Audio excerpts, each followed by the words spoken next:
சங்கீதம் 34:15 நான் வாசிக்கிறேன். Psalms chapter 34 verses 15. கர்த்தருடைய கண்கள் நீதிமான்கள் மேல் நோக்கமாய் இருக்கிறது, அவருடைய செவிகள் அவர்கள் கூப்பிடுதலுக்கு திறந்திருக்கிறது. ஹல்லேலூயா. கர்த்தருடைய கண்கள் நீதிமான்கள் மேல் நோக்கமாய் இருக்கிறது.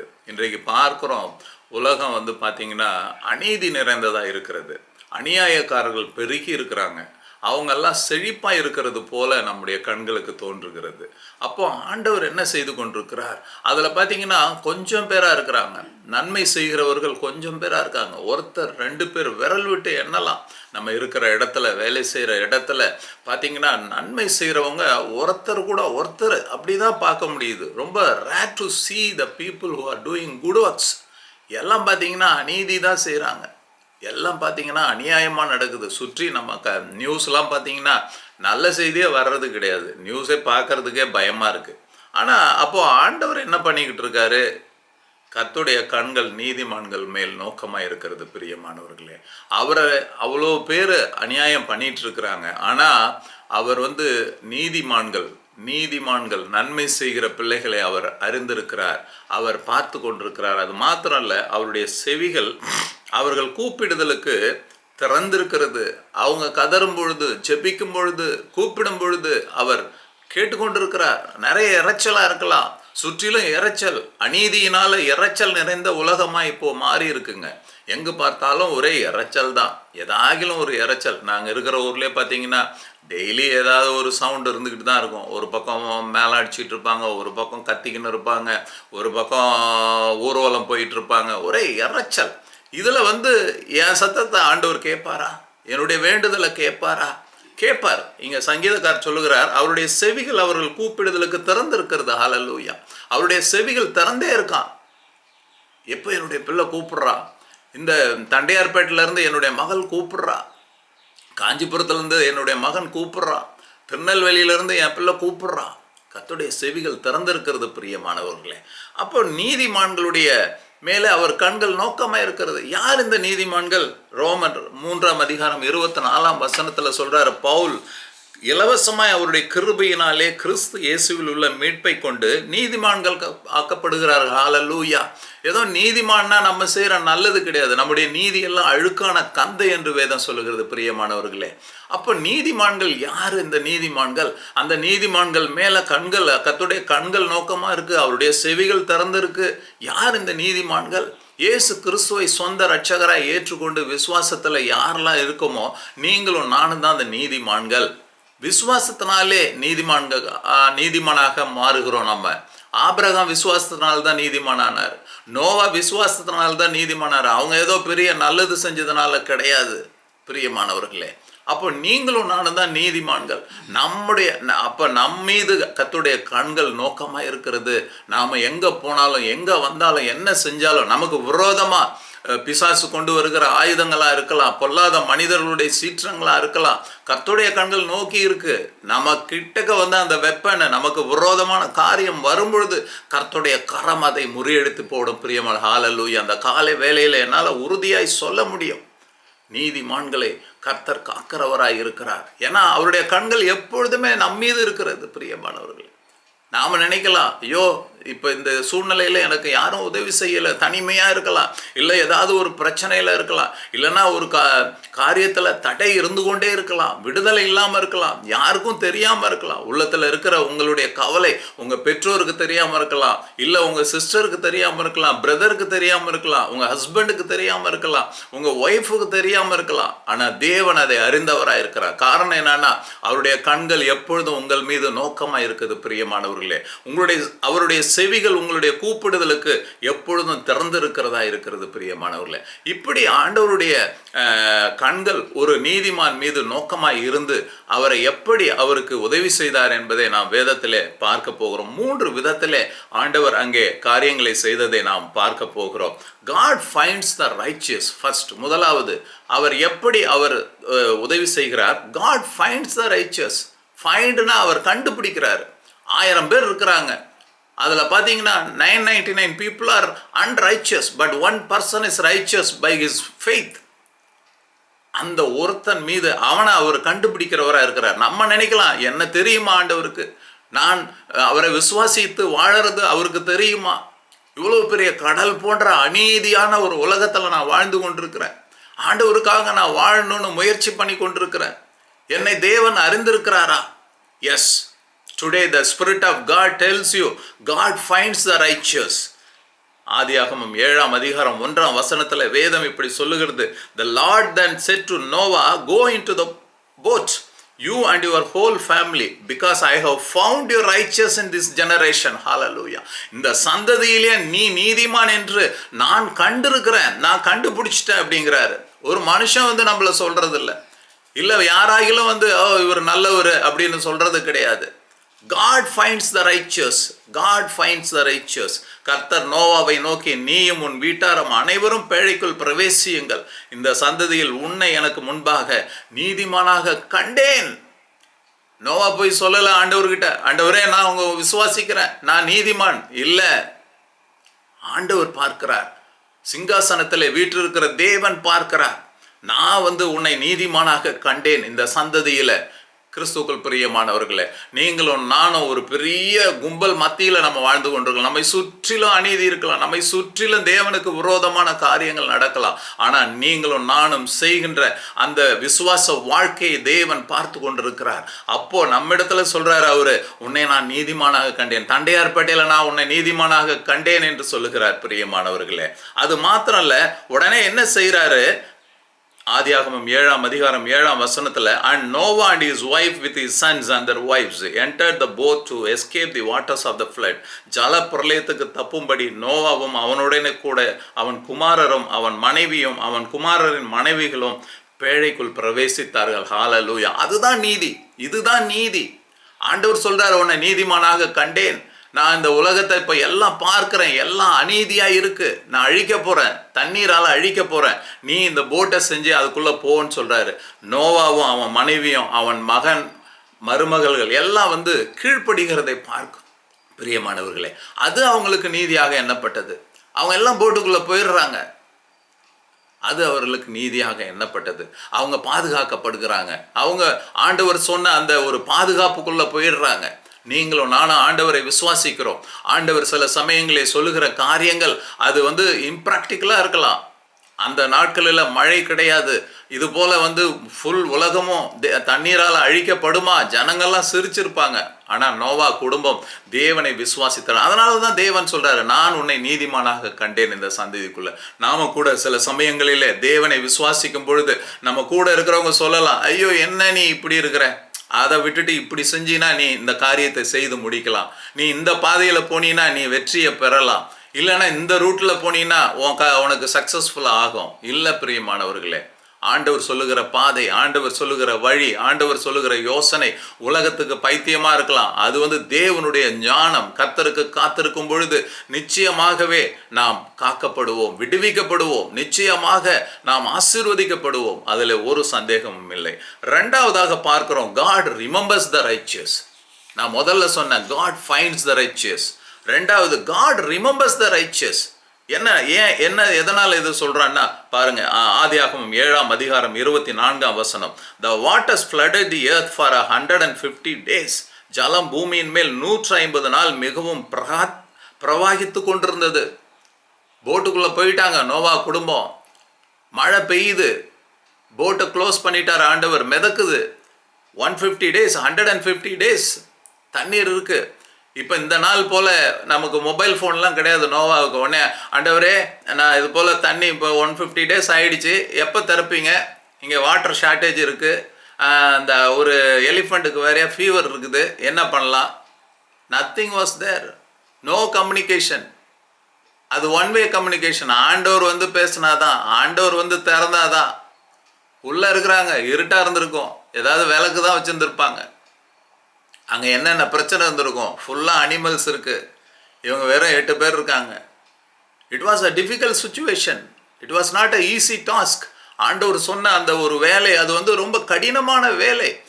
பிரியமானவர்கள், நம்ம கூட ஆண்டவர் சில கடினமான வேலையை கொடுக்கறது போல இருக்கும். அப்படியே விட்டுட்டார் ஆண்டவர். 150 நாள் ஆச்சு. அவங்களுக்கு என்ன நாள், என்ன கிழமை, டேயா நைட்டா ஒன்றுமே தெரிஞ்சிருக்காது. எப்படி இருந்திருக்கும், திகிலாக இருக்கும். ஐயோ ஆண்டவரே, ஆனா நிச்சயமா அவங்க கூப்பிட்டுருப்பாரு. கண்டிப்பா நோவா பேசியிருப்பார், ஆண்டவரே நாங்க இப்படி இருளில் இருக்கமேன்னு. ஆனா அதுதான் சங்கீதக்காரர் சொல்றார், கர்த்தருடைய கண்கள் நீதிமான்கள் மேல் நோக்கமாய் இருக்கிறது, அவருடைய செவிகள் அவர்கள் கூப்பிடுவதற்கு திறந்து இருக்கிறது. God remembers the righteous. பார்க்கிறோம் ஆதியாகமம் 8ஆம் அதிகாரம் 1ஆம் வசனத்துல, but God remembered Noah. Hallelujah. God remembered Noah in due time, in his time, in appointed time he will remember you. வாலிப பிள்ளைகளே, நான் உங்களுக்கு சொல்றேன், ஆண்டவர் உங்களை நினைப்பார். ஆண்டவர் உங்களை நினைத்திருக்கிறார். சங்கீதத்துல 112ஆம் சங்கீதத்துல கர்த்தர் நம்மை நினைத்திருக்கிறார், அவர் நம்மை ஆசீர்வதிப்பார். Don't lose your hope. அநேக வாலிப பிள்ளைகள் நீங்க ப்ரீச் பண்ணும் பொழுது அந்த விசுவாசத்தை நீங்க டிக்ளேர் பண்றதை நான் பார்க்கிறேன். உங்க வாழ்க்கையில ஆசீர்வாதம் தடையா இருக்கு, டிலேயா இருக்கு, but still you are proclaiming your faith in God. Definitely God will remember you. God will honor you. பிரியமானவர்களே, 150 நாள் இரவும் பகலும் மழை பெய்து உள்ள இருக்கிறாங்க. அவங்களுக்கு ஒரு கலக்கம் வந்திருக்கும், சந்தேகம் கூட வந்த பிசாசு கொண்டு வருவா. என்ன நீ மாட்டிக்கின, அழிய போற. அவர் பேச்சை கேட்டு உள்ள வந்துட்ட போட்டுக்குள்ள, வெளியில ஜனங்கள்லாம் பாதுகாப்பா இருக்காங்கன்னு கூட சொல்லியிருக்கலாம். அவங்கெல்லாம் மலையில ஏறிட்டாங்க, அந்த டவர்ல நிக்கிறாங்கன்னு சொல்லியிருக்கலாம். இப்படி சொல்லுவாங்க நம்முடைய வாழ்க்கையில கூட. நீ இயேசு பேச்சை கேட்டதுனால தான் இப்படி இருக்கிற. என்னுடைய ரிலேட்டிவ்ஸ் கூட ஒன்று சொல்றாங்க, அவங்க டாக்டருக்கு வந்து மாப்பிள்ளை தேடிட்டு இருக்கிறாங்க. அவங்க ஹஸ்பண்ட் சொல்றாராம், வெறும் நம்ம கிறிஸ்டியன் தேடுறதுனால தான் நமக்கு பசங்க கிடைக்க மாட்டேங்கிறாங்க. நான் கிறிஸ்டியன்ஸ்ல நிறைய பசங்க இருக்கிறாங்க, நல்ல well qualified well settled boys are there. ஆனா அவங்க ஒய்ஃப் சொல்றாங்க இல்லைங்கிறாங்க, முடியாது, ஆண்டவர் ஒரு நாள் என்னுடைய மகளுக்கு ஏற்ற துணையை கொண்டு வருவாங்க அப்படின்னு சொல்றாங்க. ஹalleluya. அப்படிப்பட்ட விசுவாசம் வேண்டும், விசுவாசம் வேண்டும். இங்க பாருங்க, God remembered Noah and all the wild animals and livestock with him in the boat. He sent a wind to blow across the earth and the flood waters began to recede. Hallelujah.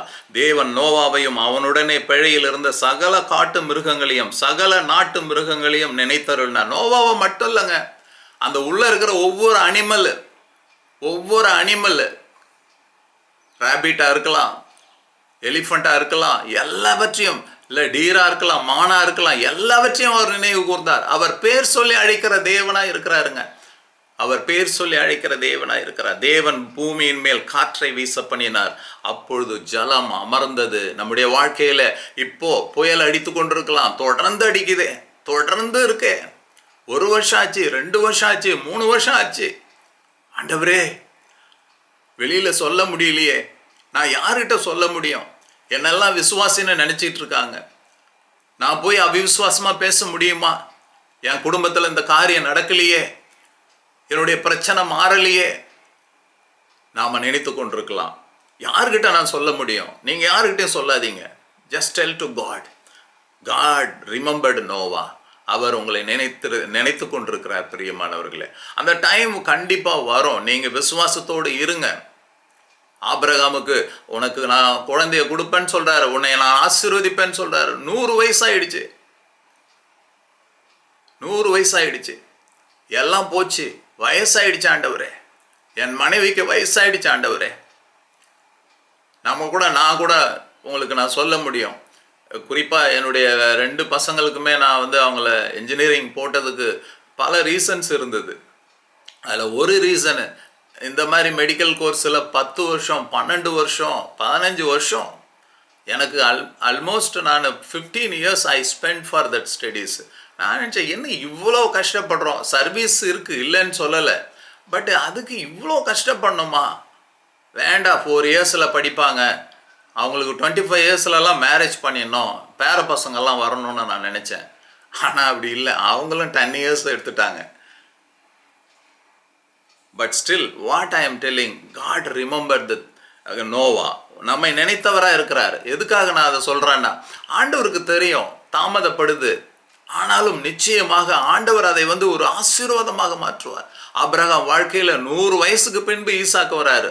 அந்த சந்ததி தான் இன்றைக்கு ஆசீர்வாதமான சந்ததியா இருக்கு. நம்ம நினைக்கலாம், சரியான வயசுல இந்த நேரத்துல இது நடந்தா நல்லா இருக்குமே, இன்னைக்கு நடந்தா இது நல்லா இருக்குமே, இந்த வருஷத்துல இது நடந்தா நல்லா இருக்குமே, இந்த பிசினஸ் இப்படி ஆசீர்வதித்தா நல்லா இருக்குமே. அதாவது நம்முடைய பார்வையில இப்படி இருந்தா நல்லா இருக்கும், அப்படி இருந்தா நல்லா இருக்கும்னு நினைக்கிறோம். ஆண்டவர் நிச்சயமாக ஒரு வித்தியாசமான முறையிலே அவருடைய பிள்ளைகளை ஆசீர்வதிக்க வல்லவராய் இருக்கிறார்.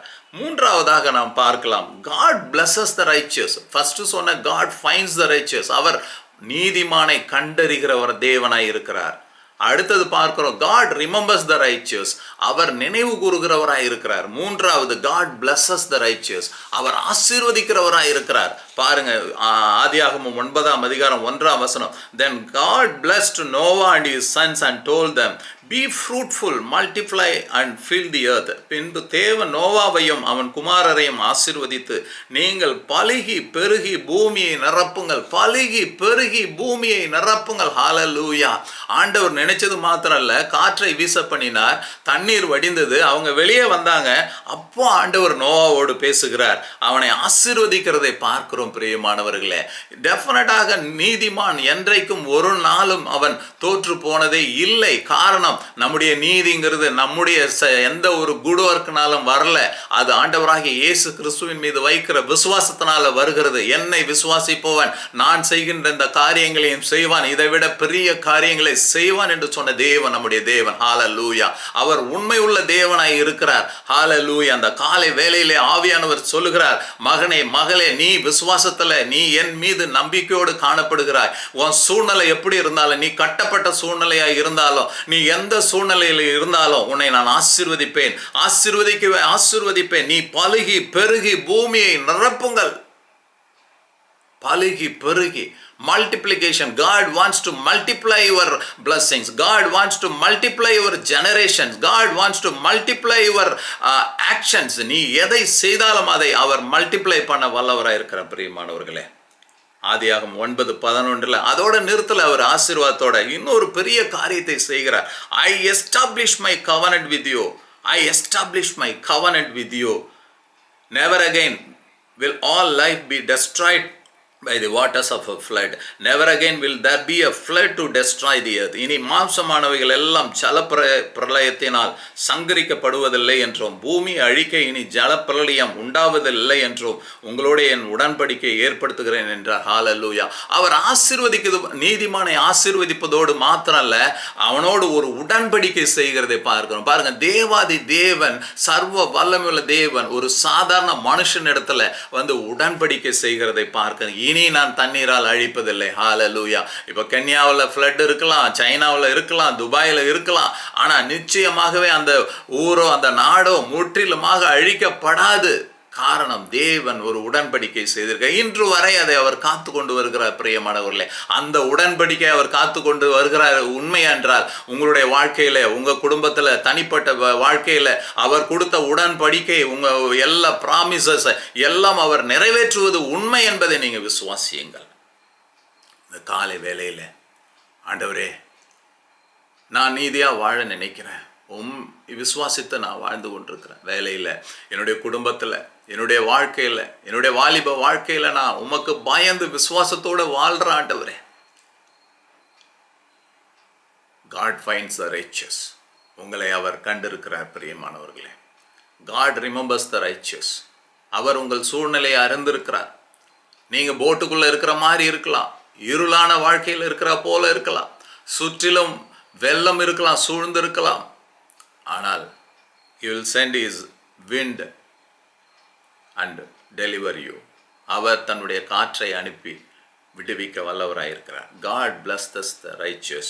அவர் நீதிமானை ஆசீர்வதித்து உடன்படிக்கை செய்கிற தேவனாயிருக்கிறார். கர்த்தர் உங்கள் ஒவ்வொருவரையும் ஆசீர்வதிப்பாராக. நாம் கண்களை மூடி நாம் ஜெபிக்கலாம்.